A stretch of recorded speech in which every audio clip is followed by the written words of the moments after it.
La vida no es perfecta, se habrán dado cuenta. Tiene sus accidentes, tiene sus cascadas, tiene sus escombros que hay que tratar de saltear. Pero la vida tiene significado. La vida significa algo. Ese es el gran juego de la existencia, encontrar el significado. Y la gente que está triste, la gente que está deprimida, no siempre tiene secretos oscuros, sino que tiene una carga abrumadora de no encontrar el significado de la vida.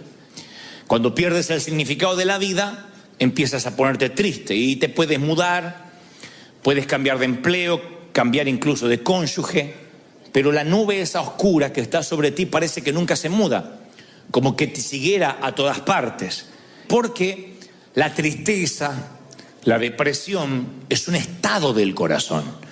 No es una cuestión situacional. Si se arregla esto, sería feliz. No, eso es lo que pensamos. No obstante, la tristeza es una nube que se posa sobre nosotros y nos define. La depresión es un camino a través de la oscuridad. La depresión es una enfermedad devastadora del espíritu. A mi humilde criterio, es la enfermedad más corrosiva, más profunda para el alma, porque viene desde adentro. Es como un tumor. Un consejero dijo alguna vez: la depresión, la tristeza sin sentido o con sentido, al cabo es tristeza igual, es una agonía permanente, día tras día, noche tras noche, a nivel casi arterial. Es una agonía que no acaba, que no te da respiro. La depresión es un parásito. La depresión es algo que te chupa, te absorbe, te quita energía. Y yo sé que estás diciendo: bueno, pero yo no elegí esta situación. No te estoy condenando.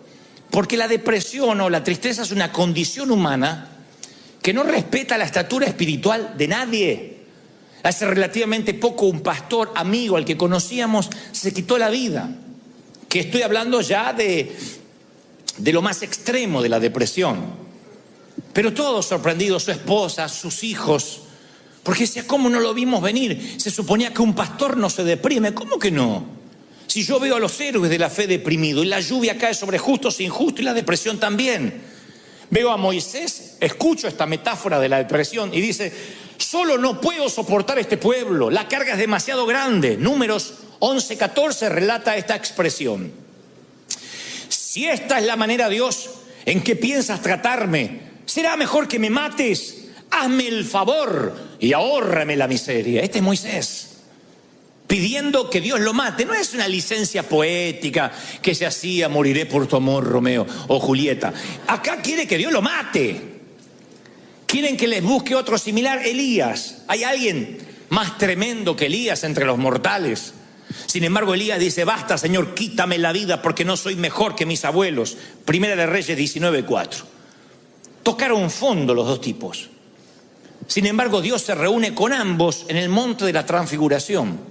Los dos que tocaron fondo, en la melancolía más absoluta, se elevaron a la cima terrenal más alta que un ser humano jamás tuvo. Estar a la par del Señor en el monte de la transfiguración. Moisés y Elías. Ahí están, los dos potenciales suicidas. Ninguno de ellos se quitó la vida, claro, pero tuvieron ganas de que el Señor los matara. Y ahí estaban, validando Dios, que eran hombres de Dios, a pesar de la tristeza que atravesaron. Pero no es Moisés ni Elías el mayor ejemplo, sino Job. El libro de Job es toda una calamidad. Si lo leemos desde el primer capítulo, ninguna historia es más conmovedora que lo que se relata en Job. Desde el capítulo 1 y 2 ya nos enteramos que todo lo que poseía fue destruido y se quedó sin familia. Lo único que le quedó al principio es la esposa. Amorosa la chica. Un amor. Le dice: maldice a tu Dios y muérete. Lo instó al suicidio al viejo. Maldice a tu Dios y muérete, le dijo la mujer. Miren qué linda compañera de viaje, ¿eh? Pero Job supera las pérdidas físicas rápidamente. Lo que le preocupa a él, que es lo que nos preocupa a todos cuando pasamos tristezas, es la falta de respuestas. Job era un hombre millonario y supongo que era inteligente y podía hacerse de una fortuna otra vez. Pero no entiende por qué. ¿Por qué perdió todo? Si él no estaba en pecado, si él no metió la pata. A él le molestaba no entender por qué está pasando lo que pasa, como a ti. Ese es el quid de la cuestión. Vamos al meollo de por qué estás triste. Estás triste porque no entienden por qué te pasa lo que te pasa. Dice, ¿por qué Dios no me guió cuando me casé? ¿Por qué Dios no me guió cuando fui a ese empleo? ¿Por qué Dios no me guió cuando me mudé? Desde algo trascendental como compartir la vida con alguien, o por qué Dios no me dijo que esa cafetera se me iba a romper. El difunto pastor Ray Steadman escribió: pocas cosas son más difíciles que soportar el sufrimiento sin sentido. Si uno pudiera ver la razón por la que tenemos que pasar lo que pasamos, lo soportaríamos más fácilmente. Pero los problemas sin sentido son algo corrosivo para nuestro alma. Claro, sin sentido aparente. Cuando no entendemos por qué nos toca una temporada por el hospital. Uno no lo entiende. A ver, capaz que como adulto sí. Pero un niño, ¿hay explicación por la cual ver a un niño sufrir? ¿Qué hizo el niño? ¿Qué tan malo pudo ser para merecer estar confinado a una silla de ruedas, a sueros, a respiración asistida? Entonces uno, cuando se pregunta ¿por qué? Y se lo pregunta muchas veces como Job, uno empieza a perder la fe, uno empieza a perder la esperanza, porque a medida que más se arraiga la tristeza, más se pierde la esperanza. Y sin el ancla de la fe, sin el ancla de la esperanza, es muy difícil revertir la situación. Por eso Job está paralizado y pregunta más de 6 veces en un capítulo: ¿por qué? ¿Por qué? El Señor Jesús pregunta a su Padre: ¿por qué me has abandonado? Y ni Job ni Jesús en ese momento reciben respuesta. El Hijo de Dios no recibe respuesta del Padre: ¿por qué me has desamparado? Job no las recibe en todo el libro, Dios no le responde por qué. Y por lo que veo, nunca lo supo. Y no está mal preguntar por qué. El problema es pensar que nos merecemos, que Dios nos debe una respuesta. Porque ahí es cuando cerramos nuestro corazón hacia Dios. Cuando ya no es una pregunta, sino una exigencia al Creador. Y decimos: Dios me debe una respuesta, Dios exige una respuesta. Nosotros no somos quien para exigir respuesta. Dios es Dios. Dios sabe que no va a permitir más carga en ti que la que puedes soportar. Él no te va a dar más carga de la que tú puedas resistir. ¿Están conmigo, sí o no? Muy bien. Vamos entonces a las causas. Primero le voy a dar la patología y después la terapia para que se lleven a casa y vayan a la farmacia más cercana a reclamar el medicamento que les voy a recetar hoy. Pero vamos a las causas. Porque alguno está pensando, pero yo tengo depresión o no. Bueno, vamos a las causas. Hay causas que son situacionales. O sea, esto es sencillo. Hay un vínculo muy fuerte entre lo que nos pasa y lo que sentimos. O sea, si te está yendo mal, vas a pasar momentos de tristeza y se te respeta.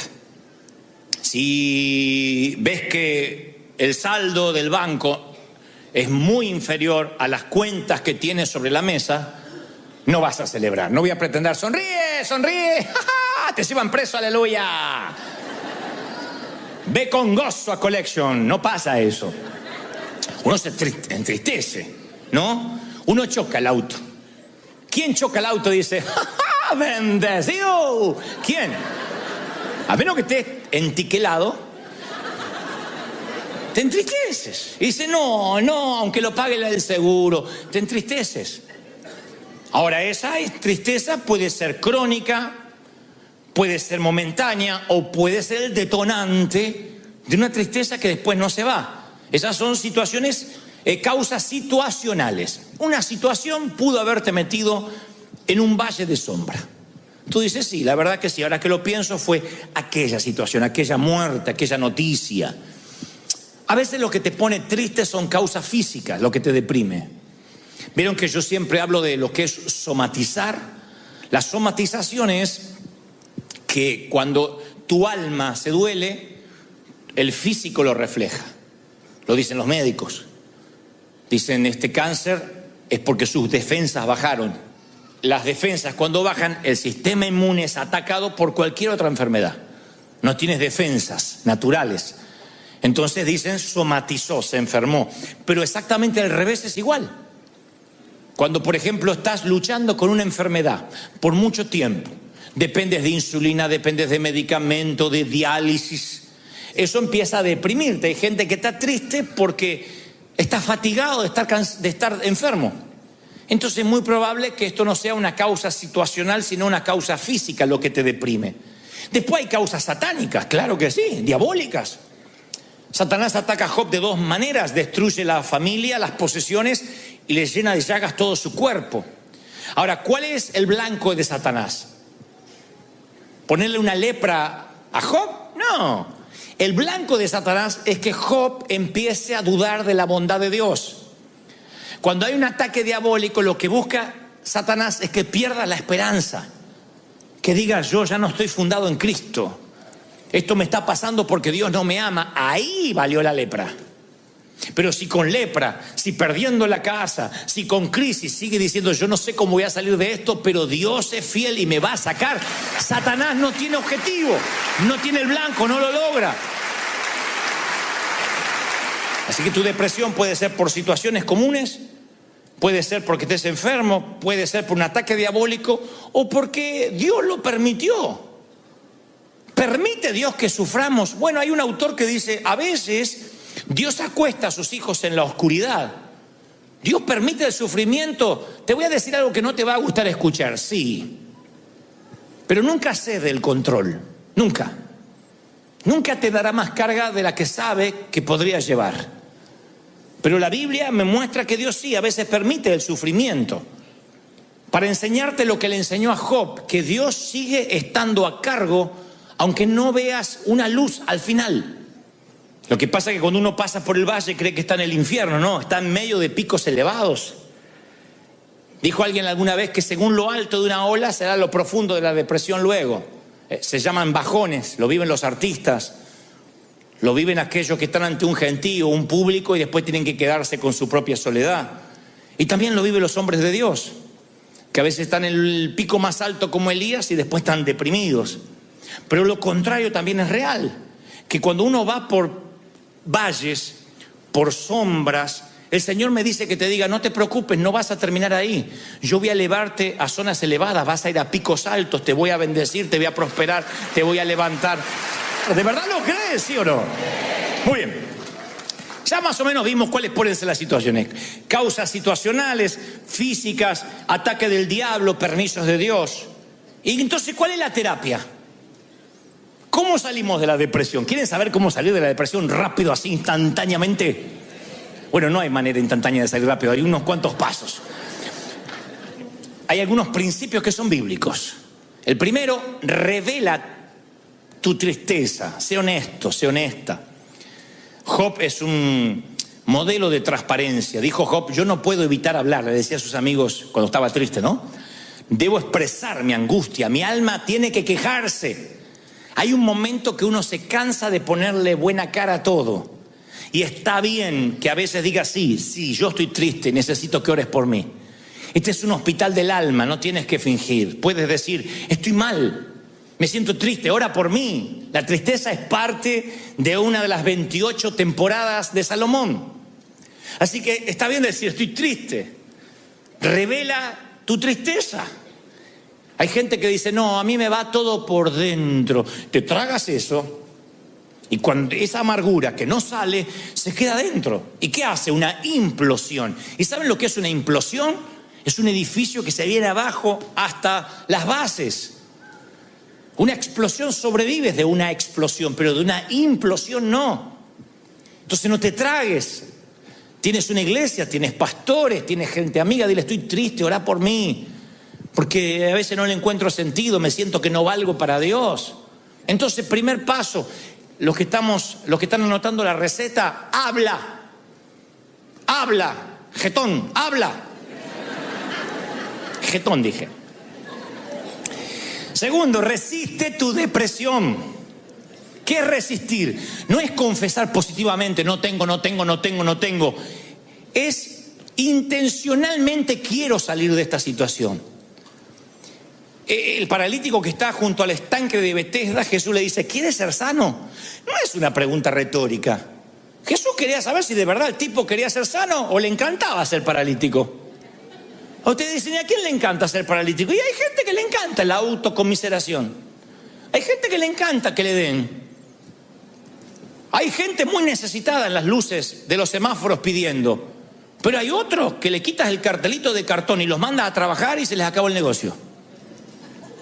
Porque les encanta que le den, ganan más dándole que yendo a trabajar. Y hay gente que disfruta la tristeza.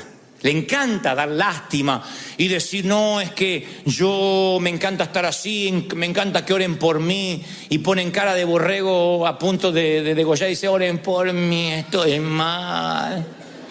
Pero no estaba feliz, sí, pero se me fue la felicidad. ¿Quieres ser sano? ¿Quieren ser libres, sí o no? Pues una decisión. Uno tiene que decir, sí, yo quiero estar bien. Yo quiero estar sano, yo no quiero psicopatear a nadie. Porque algunos lo toman como el modo normal de vivir, un modo triste. No pueden sonreír. Porque dicen, ya me acostumbré a vivir así. Y el Señor dice, resístete, cambia la cara. Y algunos dicen, no, es que yo estoy alegre, pero no lo demuestro. Bueno, conecta las dos cosas. Conecta un cablecito con la cara, porque no puede estar triste, alegre el corazón y la cara estar así. Tiene que haber algo que esté cortando ahí. Un policía, la migra, algo. Sácalo. Pero que la cara demuestre que hay alegría en el corazón, que hay energía, que hay gozo. ¿Lo crees?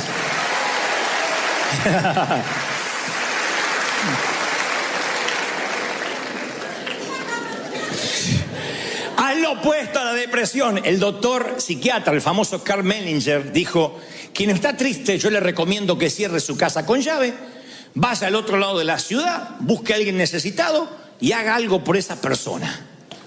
Eso te quita la tristeza. No te retires, no bajes los brazos, no te acurruques como un ovillito en la cama. No te hagas un ovillo. Dile, no, yo tengo que salir a trabajar. No dejes que el cómo te sientas controle tu estado de ánimo. Nunca dejes que la manera que te sientes te controle. Porque cuando pones al volante de tu automóvil tu emoción, la manera en que te sientas, eso va a dirigir tu vida. Yo no puedo permitir que las emociones manejen mi estado de ánimo. ¿Por qué? Porque soy el piloto de un avión. Imagínense que estás en el avión y sube el piloto. Ahí está. Me peleé con la bruja, mi mujer. No sé cómo voy a manejar hoy, Te baja rápido, dice tu abuela, que yo dependo de este. Entonces yo decía que el piloto esté bien. Porque te subes a su vuelo y te tiene que llevar a casa, a destino. Entonces tú no puedes permitir que las emociones determinen quién eres. Si tú no sientes la presencia de Dios, ve tu vida cristiana en fe. Ora, ofrenda, sirve, anima, ministra, porque dice la palabra, vivimos por lo que creemos y no por lo que vemos. Segunda de Corintios 5:7. Vivimos por lo que creemos y no por lo que vemos. Entonces yo vivo por lo que creo. A veces siento a Dios, a veces no lo siento. A veces estoy tan seguro de la salvación y a veces digo, si es algo, no importa, yo lo creo. A veces ofrendo sabiendo que viene la cosecha y a veces ofrendo dudando si viene la cosecha. No importa, yo vivo en fe, no permito que mis sentimientos manejen mi estado de ánimo. Me congrego con ganas y sin ganas. Sirvo al Señor con ganas y sirvo sin ganas. Ahora, Job llega al final de la vida y dice, Él sabe dónde yo voy. Y cuando me ponga a prueba saldré tan puro como el oro. No necesitaba saber por qué. Él necesitaba saber de quién se trataba la vida. Que se trataba de Dios, no de él. Y termina diciendo aquellas palabras. De oídas te había oído, mas ahora mis ojos te ven. Solamente me habían hablado de ti. Miren, un hombre que adoraba a Dios, un hombre que era santo. Reconocer que de Dios había conocido de oídas, pero que ahora lo había conocido. Nunca Dios le respondió. Nosotros sí sabemos por qué pasó lo que pasó. Él nunca supo. Se enteró en los cielos, no antes. Pero el final de la historia le redimió la biografía. Siempre lo que pase al final valida el resto. Siempre. Tú miras una película llena de complicaciones y el final está bueno, te va feliz del cine. En cambio hay una historia que parece muy bonita, Romeo y Julieta de Shakespeare, y al final termina en una tragedia. Yo prefiero las otras, las que tienen muchas complicaciones, pero que al final siempre gana. Y nosotros ya hemos leído el guión, el script, el libro, y ganamos. El final va a validar la historia. Lo que te pase al final, vas a salir de la depresión. En los momentos más difíciles yo quiero que recuerdes, yo conozco esta historia, ya la viví. Y aunque me toque llorar, bienaventurado aquel que pase por el valle de lágrimas y lo transforme en fuente, lo transforme en alegría, porque el Señor enjugará todas lágrimas, las va a secar. Él las va a enjugar, Él las va a secar. ¿Lo crees de verdad? ¿Lo crees? Sí, ¿verdad? Y es el final de la historia. El final siempre es bueno. Tú me dices, ¿qué elegirías? ¿Una vida feliz y un mal final?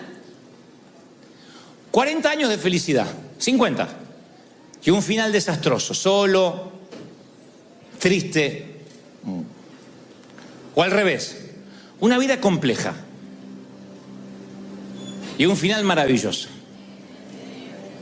Tú dices, ¿para qué quiero un final si no pude disfrutar la vida? Yo elijo el final. Las películas me encantan así. No importa cuánto Rocky Balboa caiga en la lona, yo siempre sé que si es una película de Rocky, él ganará el último round. Y eso es lo que valida el resto de la historia. Y a lo mejor no te fue bien en el amor, pero al final encuentras a esa persona. Capaz que no te puede dar hijos porque ya estás en tus... ¿Cómo decirlo? En la edad de la nostalgia.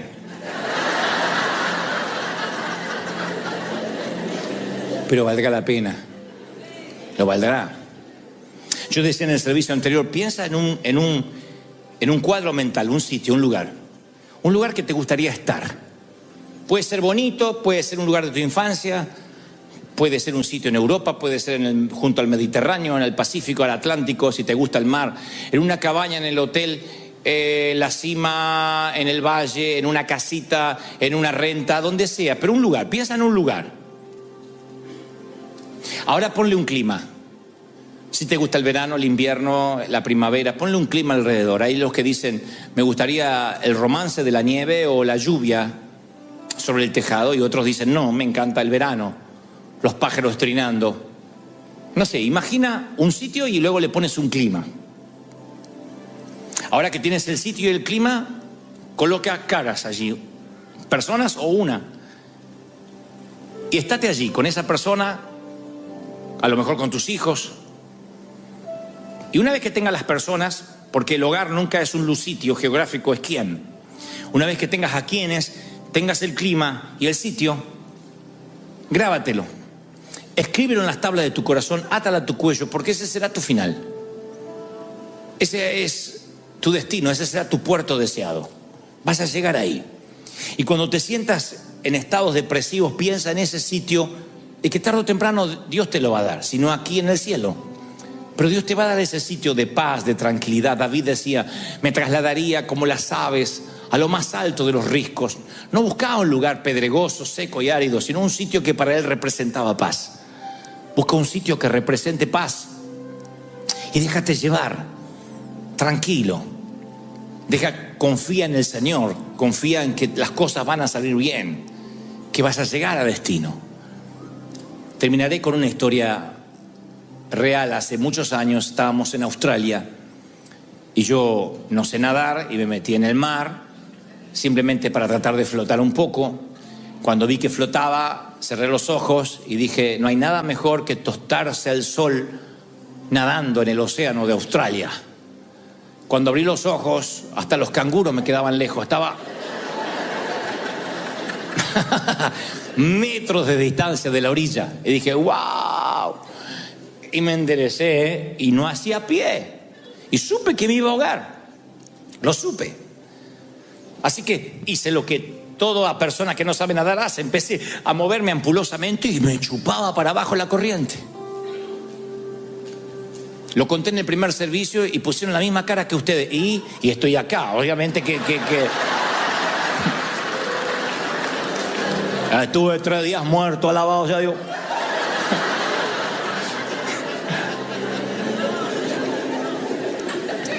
En un momento clamé al Señor, de verdad. Dije, Señor, ayúdame, ayúdame. Y la respuesta fue sencilla, pero básicamente me ayudó para el resto de mi vida. Quieto. Yo sentí el Espíritu Santo diciéndome, quieto, relájate. Y fue lo que hice, no podía hacer nada. Si me iba a ahogar, no iba a ahogarme braceando o haciendo esfuerzo, desgastando mi energía. Así que me quedé quieto. Y la marea, poco a poco, me fue llevando de vuelta a la costa hasta que volví a hacer pie. No olvidaré nunca más esa sensación. La marea simplemente me fue llevando, fue maravilloso. Me llevó hacia la arena. En vez de hundirme, la marea me llevó a casa. Todo se trata de confiar y esperar. Cuando estés triste, descansa en el Señor. Confía de que el final de la historia va a estar bien. Descansa y tu espíritu llegará a casa. Porque, damas y caballeros, todas las mareas del mundo conducen a Él. Todos los dolores, todos los hospitales, los panteones, los divorcios, las enfermedades, las infidelidades, las traiciones, el dolor, las metástasis, todo conduce a Dios. Todos los caminos conducen a Dios.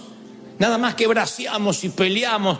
Descansa en Él, confía en Él, estate quieto y yo cuidaré de ti. Si Él cuida de las aves, cuidará también de ti. ¡Aleluya! Celebra a ese Rey maravilloso que dice, confía en mí.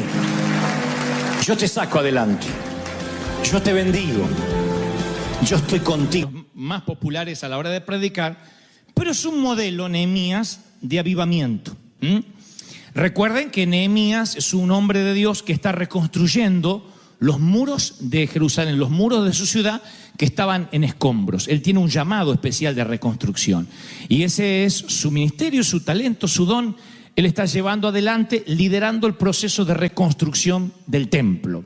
Y en un momento el Señor les ordena a todos que se alegren, que haya un espíritu de gozo. Esto lo está diciendo Dios. El Señor lo dijo hace años y nos lo dice hoy, puesto que por eso están las Escrituras. Dice, id y comer grosuras, que es como decir, comer carne argentina.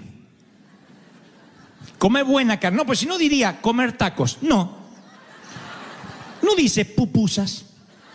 Dice grosuras. O sea, buena carne. Y beber vino dulce. Acá puede ser que sea un vino rosado, un Cabernet Sauvignon, no sé. Y envía porciones a los que no tienen nada para comer. Porque día santo es a nuestro Señor. No se pongan tristes, porque el gozo del Señor es vuestra fuerza, es tu energía. Fíjense que el Señor da la fuente de energía. Y te dice cuál es. Te dice que la fuente de energía es el gozo. Es lo que te mantiene enérgico, te mantiene joven, te mantiene vital. Dice, los levitas hacían callar a todo el pueblo diciendo, callad porque es día santo. Y el Señor decía, no, alégrense. Y todo el pueblo se fue a comer y a beber y a obsequiar porciones, repartiendo comida y a gozar de grande alegría porque habían entendido la palabra que les habían enseñado. Yo leía esto ayer y decía, Señor, ¿qué es lo que me quieres decir? Aparte de la carne argentina que Dios siempre nos habla, ¿no? Y el Señor me decía, nota las órdenes que yo di a mi pueblo. Una de ellas es comed, bebed, alegraos, dale al que no tiene de comer. Los levitas decían, no, quédense callados porque no hagan mucho alboroto, no hagan bulla porque Dios es un Dios santo. Y Dios dice, no, yo quiero que hagan algarabía, que beban, que coman, que disfruten, que celebren, que le den porciones a los que no tienen con grande alegría, porque eso hace un pueblo que entienden la palabra que les fue enseñada. Luego, la Biblia narra que había otro gozo en el pueblo y era el pueblo que celebraba alrededor del becerro de oro. Y el Señor dice, hay que conocer, hay que tener discernimiento para saber la diferencia entre el verdadero gozo y el regocijo carnal, porque Moisés desciende del monte de estar con el Señor y dice que veía un pueblo que gritaba, había alaridos fuertes, no era voz de alarido de débiles, dice la palabra en Éxodo 32, 18, sino voz de cantar oigo yo. Y Moisés dice, estarán celebrando al Señor, y cuando baja de la montaña, él ve el grito de la idolatría. ve un mover que no es genuino. Y la palabra dice que hay una diferencia entre el mover carnal, cuando uno está en derredor de un becerro de oro, y el mover del espíritu, cuando uno dice, no, yo entendí la palabra. Y tú dices, entonces, ¿cómo sé si mi alegría es genuina o mi alegría puede ser carnal, natural? Y este es el secreto. Yo quiero hablarles durante poquitos instantes lo que yo considero la felicidad de no tener nada. Es una felicidad típica, porque la felicidad siempre la relacionamos con que Dios nos bendiga, con que Dios nos dé, con que Dios nos provea.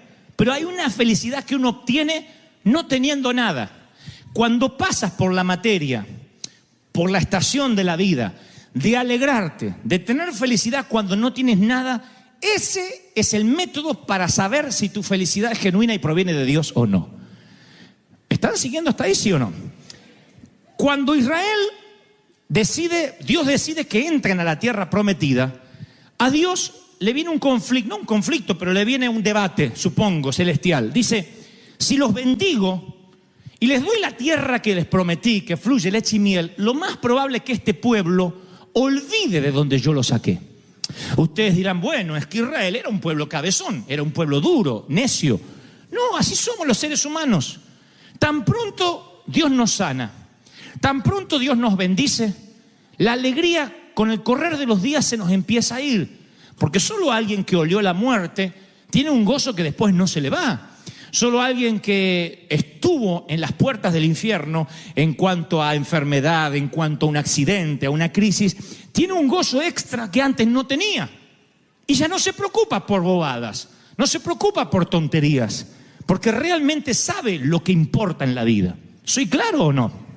Entonces, Dios dice, si yo le doy a Israel lo que les prometo todo el tiempo, lo más probable es que se olviden de dónde yo lo saqué, que pierdan ese gozo y que tengan nada más que un gozo carnal. Si hay leche, si hay miel, si hay vino, si hay carne argentina, celebramos. El día que no hay, no celebramos. Y entonces Dios tiene un método. Dice, esto es lo que van a hacer. Oigan, dice en Nehemías, por eso decía que Nehemías es un modelo de avivamiento. Presten mucha atención porque esto es magnífico. Dice, al día siguiente se reunieron las cabezas de las familias y Esdras, el escriba, para entender la palabra, la palabra de la ley. Y hallaron escrito, al leer, al predicar, que Jehová le había dicho a Moisés hace muchos años y que ya no se estaba haciendo, una costumbre que se había quedado arcaica, que ya no se hacía. Dice que Dios había mandado a Moisés que los hijos de Israel habitaran por 7 días en tabernáculos, en tiendas. Y dice la Biblia en Nehemías 8:17, y hubo una alegría muy grande. Dios le dijo, salgan de sus hipotecas, de sus apartamentos, salgan de sus casas, vengan a vivir 7 días en las tiendas, no para siempre, eran 7 días. Durante 7 días van a tener que vivir en las tiendas, como vivían sus abuelos o sus papás en el desierto. 7 días vayan a vivir a la terraza. En otras palabras, si hoy lo hiciéramos, diríamos a nuestros hijos, a ver, para no olvidarnos de dónde venimos, de los países pobres donde la mayoría venimos, los inmigrantes, para no olvidarnos lo que sufrieron nuestros padres, hijos, desconexión total de lo electrónico por 7 días. Sin celular, sin iPad, sin tablet, sin televisión, sin Netflix, nada. 7 días desconectado, sal de la recámara. ¿Y dónde voy a dormir? En ese colchón, en el terrado, en ese colchón, bajo la tienda, bajo las ramas. 7 días, de un lunes hasta el próximo domingo. Era una orden de Dios. Y te vas a alegrar mucho de no tener nada, porque dice, y hubo gran alegría. 7 días viviendo únicamente conectado con el Señor. Saliendo de la enramada, mirando el cielo y diciendo, todo lo que tenemos somos advenedizos, como dijo David. Somos extranjeros, somos mayordomo, no tenemos nada. Yo viví esa experiencia muchas veces en mi vida de encontrarme sin nada. Era un muchacho petulante, agrandado como todo argentino que no fue redimido con la sangre de Cristo. Era el gerente más joven de una compañía y me sentía el dueño del mundo, el tapón del océano, la última Coca-Cola del desierto. Y un día, ¡pac!, me despiden, me acusan injustamente y yo sentí que me quedé bajo una enramada, que no tenía nada, que mi futuro, que todo lo que yo tenía planificado se desmoronó. En muchas ocasiones me sentí así, donde dije, Señor, ¿y ahora qué? Y siempre pensé que cuando a uno le pasan esas cosas que te arruinan, se te arruina el crédito, que te cierran la cuenta bancaria, que te dicen que tienes que abandonar tu casa, siempre pensé que esas son las pruebas y las luchas, la cual merece que estés triste. ¿Cómo no voy a estar triste si estoy por perder mi casa, decimos? ¿Y cómo que celebre? ¿De dónde voy a tener fuerza para celebrar si me dijeron que tengo cáncer? ¿Dónde voy a sacar fuerza para alegrarme si me quedé sin nada? Como decían los abuelos de antes, una mano atrás y una adelante. Nada. ¿Cómo voy a alegrarme si estoy viviendo en una habitación prestada, en un garage, en el estudio de alguien más y tengo que compartir el baño?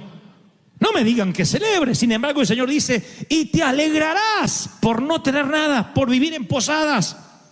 No eran 7 días de tristeza, eran 7 días de júbilo y alegría. Y os regocijaréis delante de Dios por 7 días. Levítico 23:40. 7 días celebrarás de no tener nada. Celebrarás fiesta solemne a Dios en el lugar que Dios te da. Porque así te bendijo Jehová en todos los frutos y en la obra de tus manos. Y dice Deuteronomio 16:15. Y estarás verdaderamente alegre. Verdaderamente alegre. Mi papá, descendiente de alemanes, alemán, él decía que rentar casa es tirar la plata.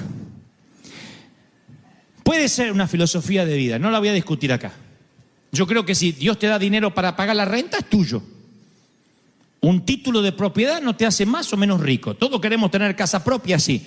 Pero mientras tanto, en alguna eventualidad de la vida, o gran parte de la vida, te toca rentar, vivir de prestado, mientras tenga techo y comida y Dios te abastezca, alégrate por el maná diario. ¿Sí? Yo soy un hombre que siempre te va a alentar a tener lo tuyo, a prosperar, a que te vaya bien. No me gusta la vagancia de decir, bueno, no importa si no tienes nada. No, tenemos que progresar, tenemos que ir de victoria en victoria. Pero cuando esas victorias atentan a la memoria y te hacen olvidar quién eras cuando no tenías a Dios, es una de las cosas más peligrosas que nos puede pasar.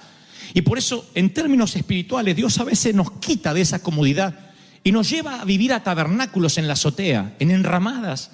Y son tiempos de mesetas que nos hacen reflexionar.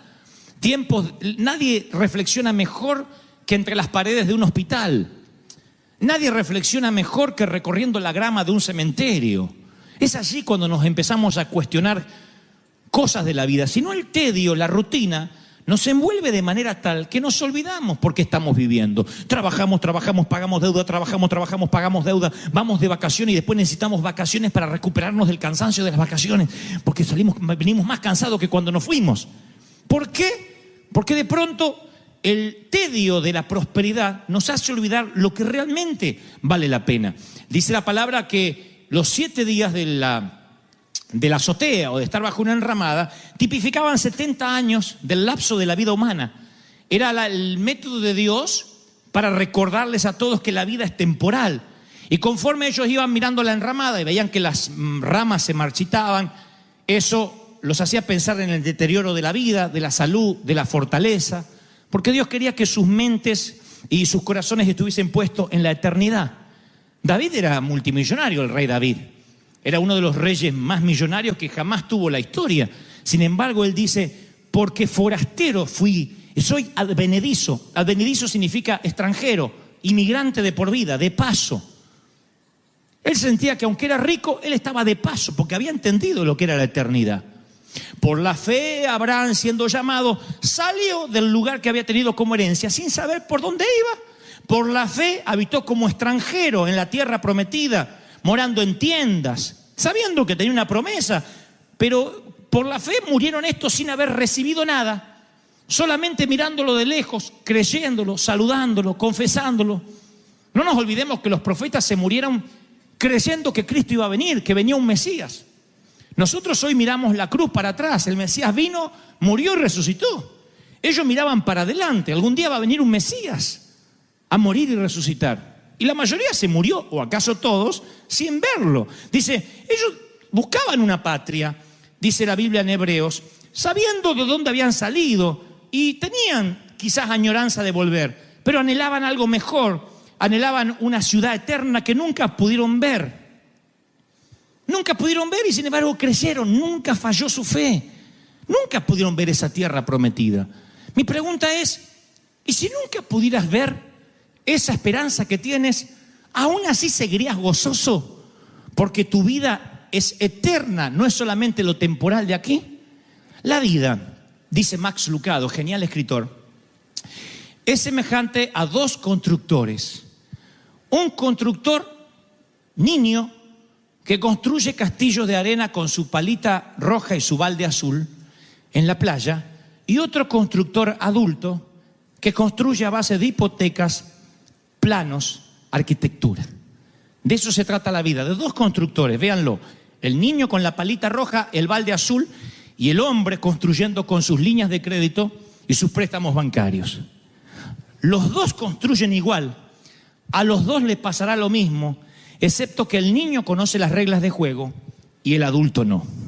El niño cada mañana que está cerca de la playa va y construye su castillo de arena. Y empieza a construir sabiendo que al final del día el océano se va a devorar su construcción. Aún así construye cerca del mar y construye su gran castillo con su palita y trae arena húmeda y construye una gran creación. Su padre le dice, niño, el océano se llevará todo, promediando la media tarde. Aún así el niño sigue construyendo. Y cada hora que va pasando, el océano rompe su ola más cerca que la anterior. El gran quebrantador hace y le va alertando al niño que se llevará su construcción a lo profundo del océano. Así que el niño, cuando termina de construir, lo que hace es alejarse y esperar que el océano haga y destruya las primeras torres. El niño suele celebrar.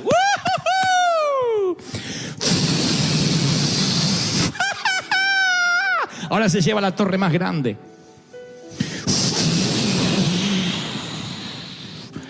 Finalmente el gran océano se lleva todo lo que al niño le tardó 5 o 6 horas, toda una mañana. ¿Qué hace el niño? Toma el baldecito azul, la palita roja, la mano de su papá, celebra y regresa a casa. ¿Qué hace el adulto? Construye casas, hipotecas, compra autos. Tengo que tener una casita propia. Y el océano, año tras año, que lo cumpla feliz. Que lo cumpla, que lo cumpla. Duele acá. La cintura molesta. La vista no es lo mismo. Empiezas a alejarte así,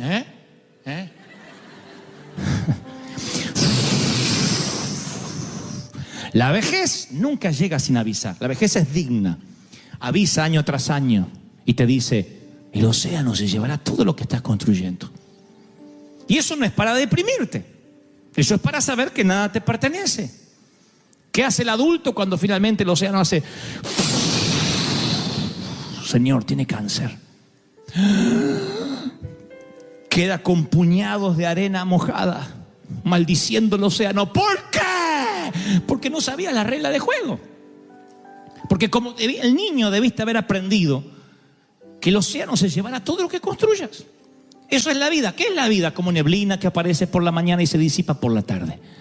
Eso es la vida, la hierba que crece y luego desaparece. Esto yo lo hablo en los funerales, porque hay un montón de gente que me mira como diciendo, ¿por qué a mí? ¿Por qué a él? ¿Por qué a nosotros? Habiendo tanta gente, ¿por qué hoy estamos en un funeral? Y yo les explico, nunca nadie te dijo que serías eterno en esta tierra. Desde que naces es un camino hacia la tumba.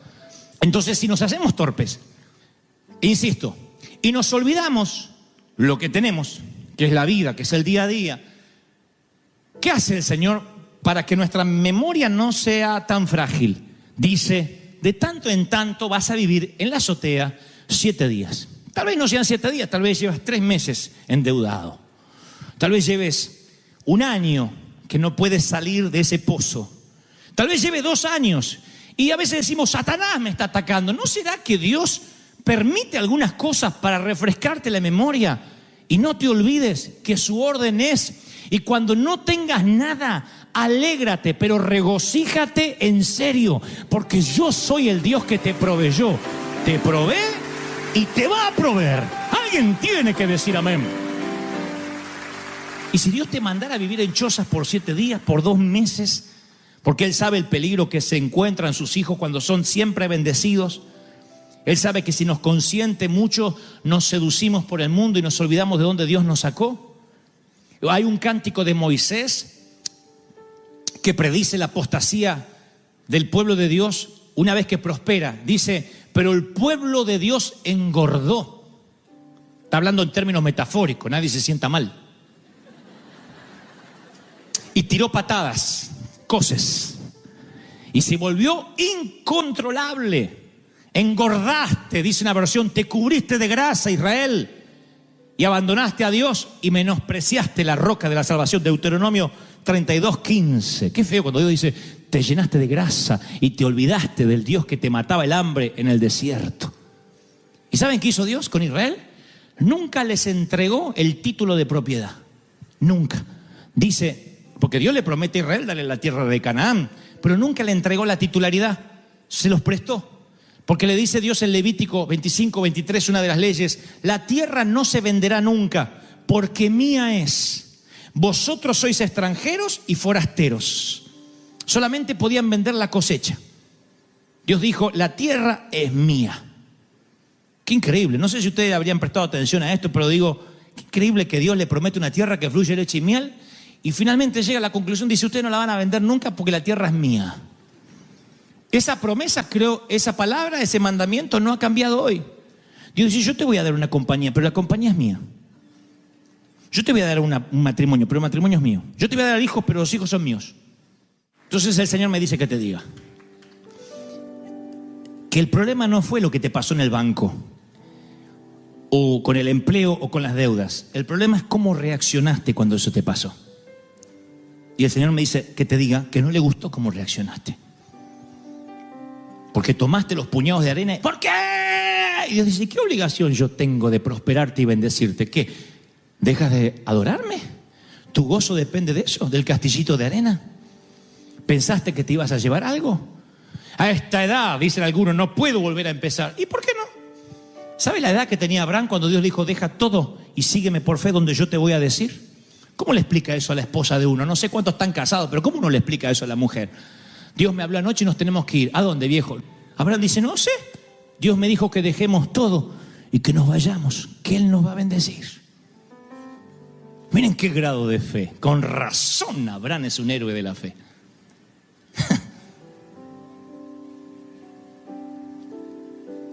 El problema no es la enfermedad, el problema es cómo reaccionaste a la enfermedad. La tristeza que te agarró. Dios dice, ¿no confiabas en mí? Sí, pero yo estaba sano, Señor. Y bueno, ¿no confías en mí? Jesús lloró. Uno de los versículos casi más cortos de toda la Escritura. Jesús lloró. ¿Cuándo? Cuando ve las hermanas de Lázaro que dice, si hubieses estado aquí, mi hermano no habría muerto. Siempre me pregunté si Jesús lloraba por su amigo, ¿por qué lloraría por alguien que sabe que va a resucitar en los próximos minutos? Yo me alegraría, diría, tranquilo, va a resucitar. Llora porque no puede creer que estas muchachas que convivieron con él, que él les contó de los milagros, ahora están dudando. Ahora están diciendo, si hubiese estado aquí, maldiciendo con los puñados de arena. Jesús lloró. Jesús llora cuando ve tu incredulidad. Dice, sigue confiando en mí. A pesar del diagnóstico, a pesar de la crisis, a pesar de lo que dicen los médicos, confía en mí y agradece, regocíjate con la carta de desalojo. No esperes la carta de reivindicación. Perdón, nos confundimos con usted para salir a celebrar, porque eso es adoración en la orilla incorrecta. El pueblo de Israel celebró al Señor una vez que cruzó el Mar Rojo. Y Dios le dijo a Moisés: no me gustó esa canción. Debieron haber cantado cuando el faraón estaba detrás. Debieron haberme alabado en fe. La alabanza en fe siempre alegra más al Señor que la alabanza una vez que te bendijo. Entonces yo creo que el Señor, mal valga el ejemplo, digo, cuando Él ve que te alegras igual, cuando dice yo me voy a contentar igual, no tengo, pero me voy a alegrar con lo que Dios me dio. Bueno, no puedo cambiarme la ropa todos los días. Bueno, no puedo comer lo que quisiera comer, pero vamos a alegrarnos igual. No hay regalo para los chicos en esta Navidad, pero aunque sea, vamos a poner, no sé, una galletita, algo chiquitito, simbólico, y los niños se alegran igual. En vez de decir, y mi iPad, en vez de decir eso, si tu hijo se empieza a comportar miserablemente así y te dice, papá, ya salió el nuevo iPhone y no lo tengo, tienes urgentemente que desconectarlo mínimamente 7 días y mandarlo a la azotea a que se acuerde de dónde viene, a dónde va. Veo a los padres diciendo, viste.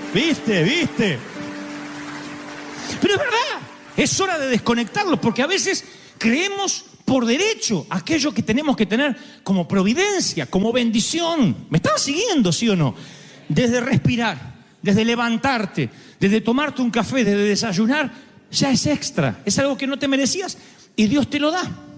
Si además de eso, Dios te da el placer de amar, el placer de soñar, de tener esperanza. Yo creo que somos personas privilegiadas. No debería haber ningún triste, por lo menos en River Church jamás. Porque que yo vea a todos, la mayoría de ustedes, creo, están respirando, ¿sí o no? Y si alguien ya no respira, avísenme que lo sacamos rápido. Pero todos están respirando. Eso es un privilegio, el tener pulmones, el respirar. ¿Qué va a pasar el año que viene? No sé, porque la tierra es de Dios y somos mayordomos de Él. Y le podré dejar un legado a mis hijos y vamos a trabajar duro. Pero si no se puede, no se puede. Hay de los que empezarán con nada, hay de los que empezarán con mucho esfuerzo, hay de los que lo perderán todo y volverán a empezar una y otra vez. Y sabrán de que hay que construir un ladrillo a la vez. Con cada huracán que la vida te sorprenda, te levantas a la mañana. ¿Y cómo hago ahora que se me cayó la casa? Un ladrillo a la vez, como hiciste toda la vida. Así somos los hispanos. Y el libro de Job es el epítome del dolor. Es un hombre que pierde su familia en una catástrofe, pierde su riqueza, su salud. Pero lo peor, un día se transforma en un hombre que pierde la esperanza. Él no está confinado en una silla de ruedas, ni está conectado a sueros intravenosos, pero sí tiene lepra. Sus amigos lo maldicen, su esposa le dice, maldice a tu Dios y muérete. Se queda absolutamente solo y aislado del mundo, derrotado. Y en las circunstancias más calamitosas hay un hilo delgado de alegría que se lee en el libro de Job. Y esto es lo que determinó lo que Dios me dijo que te dijera esta tarde. Job dijo, me regocijo con un dolor inquebrantable. ¿Cómo uno se va a regocijar con un dolor? Si estás con un dolor inquebrantable, no te regocijas. Posiblemente el dolor más fuerte que yo he tenido no ha sido cuando me corté 2 dedos de la mano. El dolor más fuerte ha sido piedras en el riñón. Los que han sufrido piedras saben lo que estoy hablando. En la vesícula, en el riñón, es horrible. Y yo he estado predicando así. Son esos días que mis patitas estaban así como de ranita y ustedes no sabían por qué. Dios le bendiga, hacía yo, Dios le bendiga. Y eran las piedras hace unos años. Yo no me regocijaba. Regocíjate en las piedras con alegría. Y es que tu abuela, yo no tengo piedras. Voy a otra versión y Job dice, salto de alegría con un dolor implacable. Salta de alegría con un dolor implacable. Está diciendo el dolor no perdona, no me da tregua y yo salto de alegría. Digo, este tipo está desquiciado además de leproso. Dice otra versión, la nueva versión internacional. Me regocijaré sin dolor a causa del dolor. Oh, yo tuve que leer eso varias veces. Me regocijaré sin dolor a causa del dolor. Yo digo, ¿qué es lo que intenta decir Job en este hilo delgado de alegría?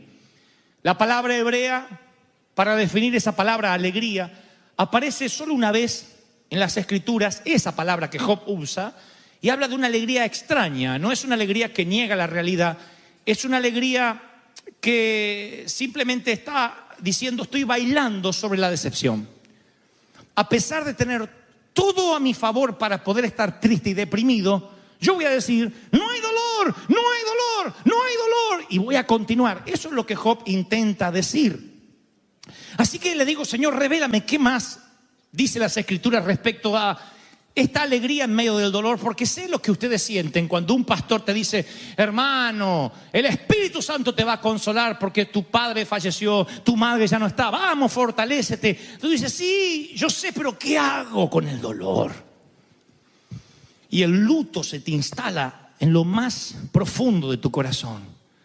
La decepción, la traición, la muerte. De pronto, como un intruso, aparece en nuestras vidas y nos causa tanto dolor que no hay palabras que nos puedan levantar. Job está viviendo esa situación y aún así dice que logra regocijarse. ¿Ustedes recuerdan a José? Estuvo 17 años de sufrimiento, vendido por sus hermanos, y a José ese dolor le valió un posgrado de empatía. Porque cuando él estaba en la cárcel, él que era un adolescente, por lo que leo en las Escrituras, vistiendo una ropa cara, el mimado del papi, 17 años después está en la cárcel y tiene empatía y ve el dolor en un prisionero que está abatido, y eventualmente ese dolor que ve en el prisionero que está con él salvaría a 2 naciones. El dolor es el mejor profesor de teología que jamás puedas conocer. Es un entrenador de la vida. Cuando te dueles, identificas en qué necesitas crecer, qué necesitas sanar. Y por sobre todas las cosas, oigan lo que te diré. Oye lo que te diré. Reordenas tus prioridades como ninguna otra eventualidad de la vida podría ordenarla. El dolor te otorga un posgrado, te enseña, te reorienta. Y yo voy a muchos protagonistas principales de las Escrituras. Veo a un Job que perdió todo, a Sara luchando con esterilidad, Moisés fugitivo por 40 años, David con un suegro que intenta matarlo, María Magdalena endemoniada, Pablo que tenía recuerdos de asesinato impregnados en su alma. Todos tenían algo en común: oyeron a Dios en su hora más oscura, en lo que se llama la noche oscura del alma. Ahí oyes a Dios sí o sí. No te estoy diciendo que tengas que pasar por ahí, pero las oraciones más sinceras no se generan dentro de las iglesias, sino entre pasillos de hospital o la grama recién cortada del cementerio. Allí están las oraciones más sinceras. Allí es cuando la gente derrama su corazón. No está preguntando cómo devorar, cómo está mi vida. Clamas, no, Señor, ayúdame. Yo he visto gente enorgullecerse de ser atea, clamar a Dios con desesperación en los pasillos fríos de un hospital, ante un diagnóstico, ante una noche oscura. Entonces, yo cuando veo, insisto, a los personajes bíblicos pasando sus horas oscuras, me pregunto por qué transitaron, por qué pasaron por allí. Y me doy cuenta que había una lección que Dios estaba tratando de enseñarle. Y el mismo Dios que le da lecciones a Jonás, estando en el vientre del infierno o en el vientre de un pez, es el mismo Dios que a lo mejor quiere hablarnos y no sabe cómo llamar nuestra atención. Porque tú puedes ignorar una puerta abierta, ignorar un sueño, ignorar la prédica del pastor, ignorar lo que Dios te está diciendo, susurrando, pero no puedes ignorar el dolor, ¿verdad? No lo puedes ignorar. Tú no puedes ignorar un dolor en los huesos, un dolor en el vientre, un estómago inflamado, dolores en los huesos. Tú no puedes ignorar la fiebre, no la puedes ignorar. Está allí y dices, ¡ay! Hasta me afecta el carácter. Y Dios usará todos los métodos posibles. No digo que Él generará el dolor, pero sí lo utilizará para llamar nuestra atención. Dios quizás tenga que sacarte de un comportamiento adictivo, tenga que sacarte de una situación adversa. Hay gente que está en una relación abusiva y no puede salir de esa relación abusiva con un marido golpeador si no pasa por el dolor. No digo que la tengan que golpear, digo el dolor del alma. Si no pasa por el dolor y tiene un confrontamiento con la parte más oscura de lo que está viviendo, a lo mejor no sale más de una relación viciosa. Otros, a lo mejor, si no hubiese sido por el dolor, no estarían aquí, en los Estados Unidos de América. El dolor le hizo a algunos cruzar las fronteras. el hambre, la necesidad, un futuro mejor, escapar de la inseguridad, lo que sea. Pero en algún momento de la vida el dolor fue un catalizador, fue aquello que nos llevó a un nuevo nivel, porque sentimos que teníamos que hacer algo, sentimos, palabras a las cuales los religiosos le tienen fobia. No, yo no siento, eso es de la carne. Estamos hechos de cuerpo, alma y espíritu. Acá no hay espíritus sentados, tenemos todo cuerpo y sentimos.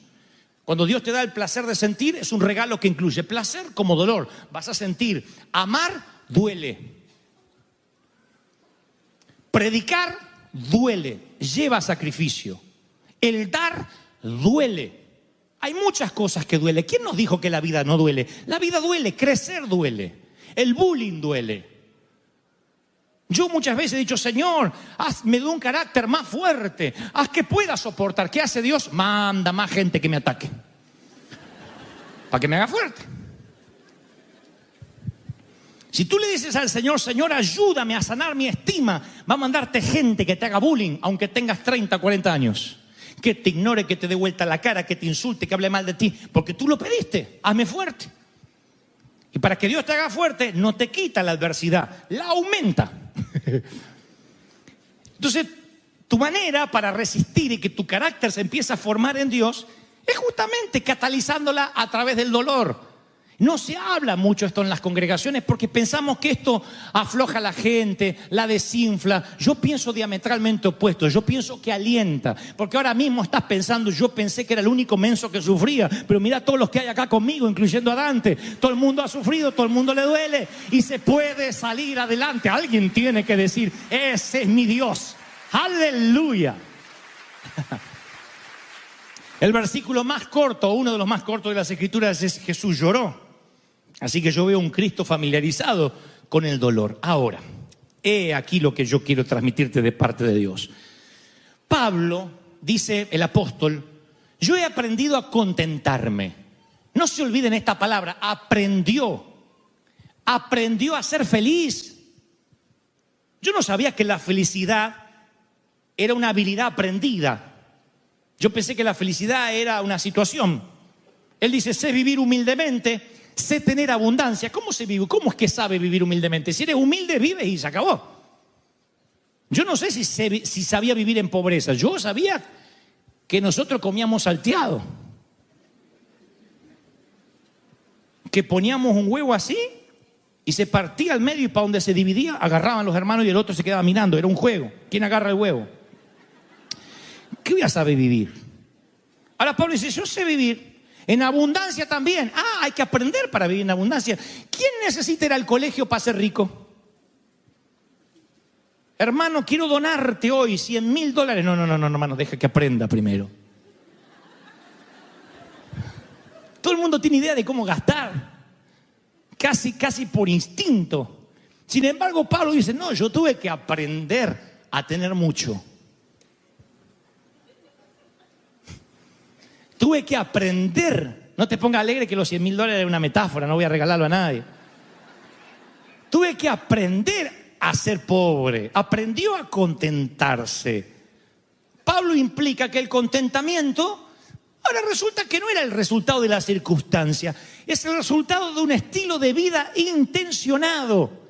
Ahí es cuando vuelvo a Job y entiendo, en el medio del dolor me regocijaré sin dolor. A propósito, me voy a reír aunque no tenga ganas y parezca estreñido de vientre allí. A propósito. ¿Y qué gano con esto? Bueno, como aquel que tiene que aprender a tocar el teclado y tiene que aprender las notas más básicas y empieza y dice la escala. Y uno quiere tocar un concierto, no, la escala, en todo. Si no volaste un simulador, no te dejan pilotear un avión real con pasajeros a bordo. Entonces yo creo que cuando uno dice yo voy a ser feliz de manera intencionada, es una manera de decir, Señor, aunque no entienda el dolor y lo que es más profundo, aunque el dolor no se me haya ido, yo voy a estar alegre. Regocíjate, oh hija de Sión, aquella que todavía no dio a luz. Le está diciendo una mujer estéril, empieza a celebrar porque vas a extender las estacas de tu tienda de los hijos que te voy a dar. Ahora, claro, uno lo lee completo y dice, pero qué lindo, ¿cómo no voy a celebrar? Pero todavía no pasó nada, a lo mejor ni marido tiene la pobre condenada. A lo mejor está sola, no tiene ni se enamoró y Dios le dice, celebra por los hijos que vas a tener. Y ella dice, pero mándame un marido, aunque sea. Pero le dice, celebra, es una, como digo siempre, una orden al mundo de las emociones. Celebra, sonríe. Porque si vienes a adorar a Dios y tu estado anímico depende de cómo te está yendo, no es adoración a Dios, es una adoración ególatra. Depende de cómo te va, adoras, y entonces no es una adoración genuina. Dios dice, tú me vas a adorar por lo que yo soy. No dejes que tus imperfecciones opaquen la perfección de Dios por la que deberíamos adorar. Tú tienes y yo tengo que adorar a Dios aunque me vaya mal. Y yo dice, ¿qué gana voy a tener de adorar a Dios? Y Dios dice, ¿que entonces me adorás cuando te va bien? Dios no prostituye su bendición. Dios no necesita que tú le adores porque Él te da un beneficio. Dios dice, tú vas a adorarme por lo que yo soy. Así estés leproso o seas millonario, tengas un montón de hijos o seas estéril, pases por valle de sombra o de muerte, o estés viviendo en un palacete de madera aristocrática, aún así tú me vas a adorar por lo que yo soy, no por lo que te doy. Esa es la adoración pura. Y esa adoración pura se descubre en el dolor, en la escasez, en lo que te falta. ¿Estoy siendo claro en lo que Dios está hablando, sí o no? Ahora, entonces, insisto con esta idea. ¿Qué es el contentamiento? No es ausencia de dolor. Porque vivimos en un mundo imperfecto, con gente imperfecta como tú y como yo. Amén, dijo una imperfecta. Gloria a Dios. Algunos dicen, yo. Sí, están los imperfectos, los perfectos y los hipócritas. Pero todos están en el mismo sitio. Y en un mundo tan imperfecto, con gente como tú o como yo, tú tienes que entender que el dolor no edifica el carácter. Los problemas, es mentira. Este dolor te va a edificar el carácter. No, los problemas y el dolor revelan el carácter. ¿Han escuchado la frase, era una buena persona pero ganó tanta plata y ahora cambió? Mentira, siempre fue mala persona, lo que pasa es que no tenía plata para mostrarlo. ¿O no? No cambia la esencia, nunca. Entonces los problemas y el dolor, ¿qué hacen? Edifican el carácter. ¿Cómo te va a edificar el dolor? A mí las piedras en el riñón no me edificó nada. ¿Qué hicieron las piedras en mí? Revelaron mi carácter. Me enseñaron a seguir predicando, a no correrme del lugar, a no decir, bueno, me tomo unas vacaciones, falto, a honrar el compromiso que hice con el Señor. Entonces reveló mi carácter. También reveló otras partes de mí. Sacó cosas de mí muy oscuras que yo no sabía que estaban ahí. Me revolcaba así por la alfombra y me dolía. Me acuerdo que Liliana iba manejando y se decía, ¡para! Iba manejando, agarraba una piedrita y ¡ay, Señor! Y yo, decía, Señor, llévame, no quiero vivir. Hasta que llegaba a la iglesia, a la catedral, y ahí tenía que predicar. Mi carácter fue expuesto por el dolor. Uno descubre quién es cuando pasa por valle de sombra y de muerte. Tú tienes que decidir qué hacer con esos descubrimientos. Puedes reaccionar con ira, con desaliento, con negación, y no vas a poder reconstruir nada. O dices, wow, mira todo lo que Dios tiene que hacer conmigo. Hace unos años atrás, varios, yo venía manejando y me había propuesto usar el recorrido que yo tenía desde Buenos Aires hasta casa, hasta el lugar donde trabajaba, que era un seminario bíblico, que era largo, me agarraba unos trancones en el tránsito, escuchar prédicas, y si no tenía ganas de escuchar mensajes, alabanza, adoración. Y un día se me cruza un camión así, y tenía esas piedritas que hacen de relleno, y una hace tin, tin, tin, tin, ping, y me parte el parabrisas. ¿Vieron Hulk cuando le sale así los músculos verdes? Salió un gusano de dentro mío. Empecé a perseguir al camionero, no sé para qué, como los perros que siguen las ruedas, después no saben qué hacer. Pero empecé a seguir al camionero. Y me para al lado y dije, ¡me rompí! Y me hace...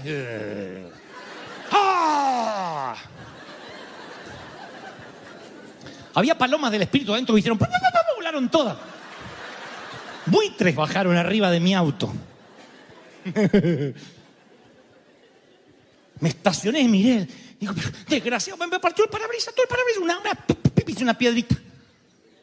Dije, ¡ah! ¡Ah! Y me enojé tanto.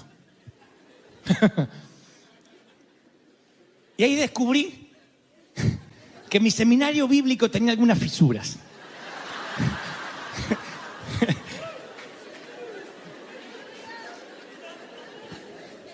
¿Cuándo se revela el carácter? En situaciones extremas. No cuando todo va bien. Entonces uno tiene que aprender del dolor a ver quiénes somos nosotros en el dolor, cómo reaccionamos. Eso es lo que dice Pablo. Tuve que aprender a vivir en escasez, en abundancia. Pablo le escribiría luego a la iglesia de Tesalónica y le diría, den gracias por todo. Y uno dice, bueno, sí, yo doy gracias por todo. No, pues yo no di gracias por el camionero, yo lo quería matar. Digo, Señor, si yo lo mato, está bien, porque tocó el parabrisas de un siervo de Dios. ¿No? Bueno, es lo que yo pensé. Den gracias en todo porque la voluntad de Dios en Cristo Jesús es para con todos ustedes. Pablo está diciendo, no le den gracias a Dios por los regalos perfectos, también por los regalos imperfectos que llegan sin invitación, por las piedras en los parabrisas, por las piedras en los riñones o las piedras donde te toque. ¿Recuerda los hijos imperfectos que tienes? Ay, mira todos los que tienen hijos perfectos, Dios mío. Bueno, yo recuerdo los hijos imperfectos que tenemos. Y a lo mejor ellos necesitan que le digas, sabes, estoy agradecido porque Dios te hizo así. Porque tu carácter repodrido hace que mi carácter sea expuesto y yo tenga que arreglar mi situación con Dios cada noche de mi vida. ¿Recuerdas el jefe imperfecto que te tocó? Tal vez ese jefe te está mostrando de que no tienes tanta paciencia como crees que tienes.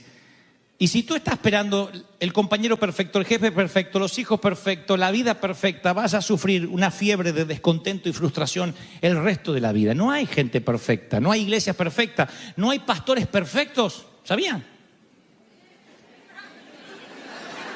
Tampoco amén.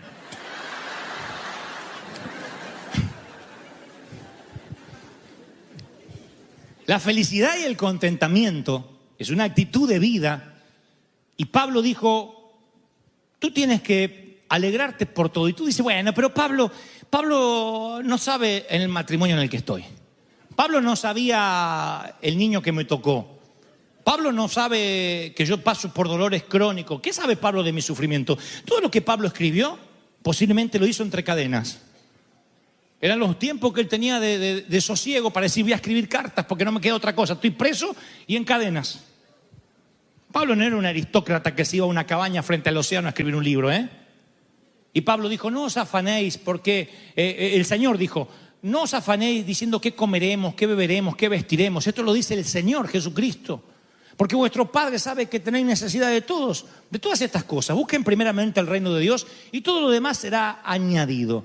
Jesús dice, como Pablo, el contentamiento es el producto de una vida enfocada en Dios.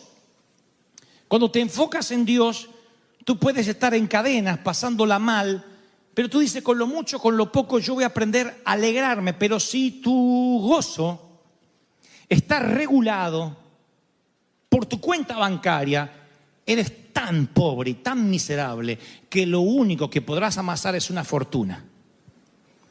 Serás tan pobre que lo único que tendrás es dinero, si tu vida está regulada por lo que acumulas en el banco.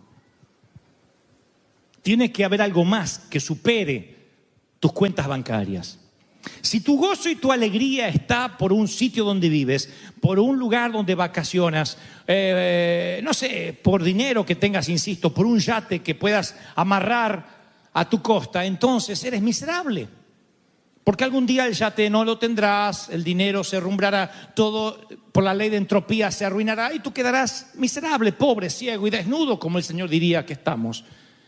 ¿Aún así te vas a alegrar? Claro, porque tu alegría no depende de lo que tienes. Es más, hay gente que dice, yo soy feliz porque viajo liviano. Pablo diría que la buena carrera es despojarse del peso. Él dice, ningún corredor sale a correr con peso. Tú no sales a correr una maratón con tacos altos, con un bolso, con un paraguas, porque no puedes correr. Y él dice, despojándome de todo peso. ¿Qué significa? Que rico no es el que más tiene, sino el que menos necesita. Ese es el rico.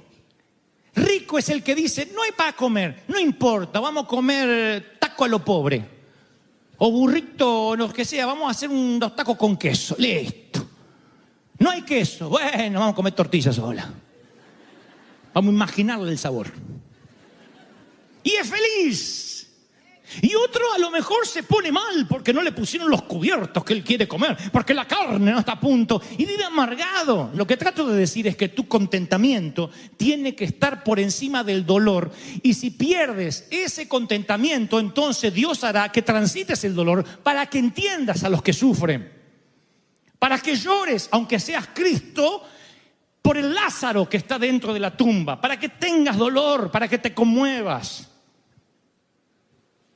Los predicadores que hablamos de gracia, no es porque somos libertinos, no es porque somos pecadores. Lo que hablamos de gracia es porque hemos sufrido, porque entendemos tu dolor, porque sabemos que no es fácil, porque la vida cristiana no es un paseo